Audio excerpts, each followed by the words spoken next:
तो कक्षा 7वीं वालों आ चुका है आपका राज्य शिक्षा केंद्र मध्य प्रदेश भोपाल का वार्षिक परीक्षा सत्र 2025-26 का 7वीं सामाजिक विज्ञान का पूरा मॉडल क्वेश्चन पेपर। और ये क्वेश्चन पेपर आपके लिए बहुत ज़्यादा इंपॉर्टेंट होने वाला है, पूरा रेडी करके जाना।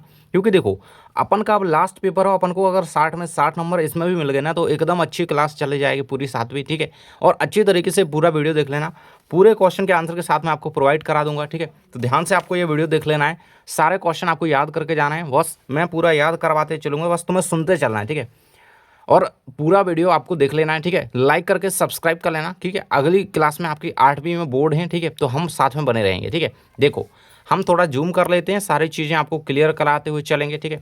पहला क्वेश्चन क्या कह रहा है, बहुविकल्पीय रूप में कह रहा है कि प्रत्येक प्रश्न के लिए 4 विकल्प दिए गए हैं भाई, एक एक नंबर मिलेगा। कह रहा है कि भारत का पहला संविधान मसौदा किसने तैयार किया, महात्मा गांधी, भीमराव अम्बेडकर, जवाहरलाल नेहरू, सरदार पटेल। डॉक्टर भीमराव अम्बेडकर इसका करेक्ट आंसर हो जाएगा। अगला है पृथ्वी पर सबसे अधिक आर्द्रता किस क्षेत्र में पाई जाती है, सबसे अधिक जो है आर्द्रता नमी किस क्षेत्र में पाई जाती है, मरुस्थलीय में क्षेत्र में। तो ये गलत हो जाएगा, मरुस्थलीय क्षेत्र गर्म होता है। आर्द्रता की बात कर रहे हैं, हिमालय, उष्णकटिबंधीय वर्षा वन या ध्रुवीय क्षेत्र। तो देखो अब जहाँ पर वर्षा होगी वहाँ आर्द्रता होगी, तो उष्णकटिबंधीय वर्षा वन जो क्षेत्र है वहाँ पर सबसे अधिक क्या है, आर्द्रता पाई जाती है। कह रहा है निम्नलिखित में से किस मुगल शासक ने जजिया कर समाप्त कर दिया, ठीक है। जजिया कर यानी कि एक तरीके का टैक्स लिया जाता था, तो अकबर ने इसे समाप्त कर दिया था, ठीक है। अगला कह रहा है कि राज्यपाल को पद से हटाने की शक्ति किसके पास होती है, तो वो राष्ट्रपति के पास होती है, ठीक है। अगला कह रहा है कि वायु दाब मापक यंत्र को क्या कहा जाता है, तो वायु से याद रखना, बा के बाद से बा, ठीक है। तो बैरोमीटर आंसर याद रखेगा, ठीक है। आगे 6 से 10 तक आ जाते हैं रिक्त स्थान भैया एक एक नंबर के। कह रहा है कि मौलिक अधिकार भारत के संविधान के खालिस्तान भाग में दिए गए हैं, तो मौलिक अधिकार भारत के संविधान के तीसरे भाग में दिए गए हैं, ठीक है। तीसरे इस तरीके से लिख दोगे ना, तीसरे, ठीक है। अगला कह रहा है कि जलवायु का प्रमुख निर्धारक तत्व खालिस्तान है, तो जो निर्धारक तत्व जलवायु का है वो है तापमान, ठीक है।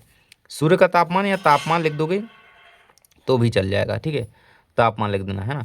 अगला क्वेश्चन कह रहा है कि सल्तनत काल के दौरान भूमि कर को खालिस्तान कहा जाता था, ठीक है। सल्तनत काल की बात कर रहा है, इस भूमि कर को उस दौरान खराज कहा जाता था, ठीक है, खराज।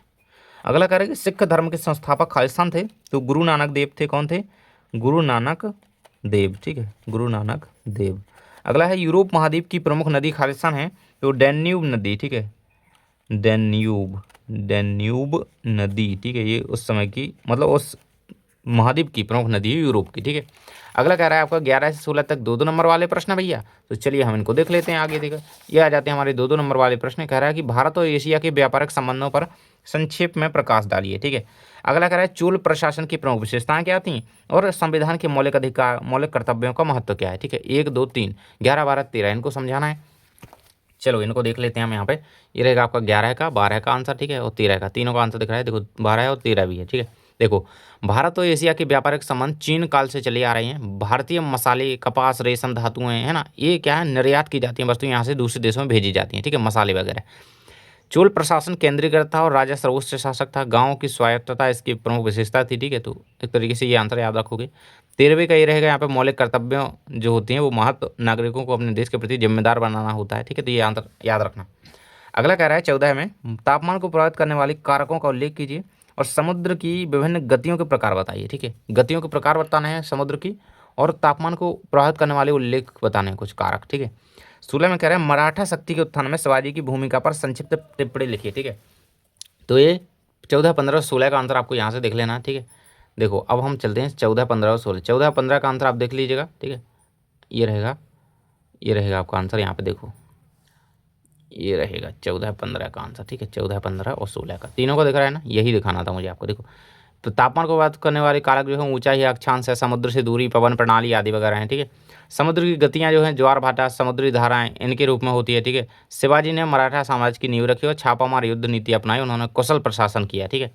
बाकी आगे का क्वेश्चन देख लें पहले। 17 से 22 तक आपके 3-3 नंबर वाले प्रश्न। 17 में कहते हैं सल्तनत कालीन प्रशासन की विशेषता लिखिए, राष्ट्रपति के कार्यों और शक्तियों का वर्णन कीजिए, वायु द बेल्ट्स क्या हैं, ठीक है। तो 17, 18, 19 को देख लेते हैं, चलिए, ठीक है। तो ये रहेगा यहाँ पे, देखो ये दिया गया 17, 18 और 19 का आंसर टोटली, ठीक है। सल्तनत कालीन प्रशासन में सुल्तान सर्वोच्च होता था, उसकी सहायता के लिए मंत्री होती थी, मंत्री परिषद होती थी, और प्रशासन विभाजन इकाइयाँ एकता, परगना और गांव में बटी होती थी, ठीक है। स्क्रीनशॉट कर लीजिएगा 18, 17, 19 का, ठीक है।